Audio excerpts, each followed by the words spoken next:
ఈరోజు అయితే మనము కొత్త ఇత్తడి గిన్నెలో చికెన్ దమ్ బిర్యానీ చేసేసుకుంటున్నాము. 15 మినిట్స్ పెట్టేశాను, ఇంకా అయిపోయింది ఆల్మోస్ట్. ఒకసారి కలిపేసుకొని మళ్ళీ మూత పెట్టేసుకొని ఒక 10 నిమిషాలు అట్లే దమ్కేసేసుకుందాము. ఇంకా మంచిగా అవుతుంది. ఎందుకు కలిపేస్తున్నానంటే మనం వేసిన ఇంగ్రీడియంట్స్ అంతా రైస్ కూడా పట్టుకుంటే బాగుంటుంది, అందుకోసం అని.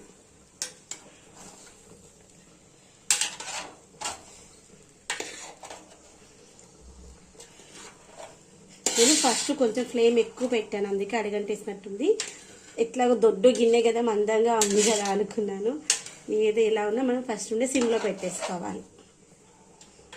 చూడండి ఎంత బాగుంది కదా, చూస్తుంటే నోరు ఊరిపోతుంది. ఎలా అనిపిస్తుంది నీకు? చాలా మంచిగా ఉంది. ఫస్ట్ ఆఫ్ ఆల్ దీంట్లో వేసుకున్నాం కాబట్టి ఇంకా సూపర్.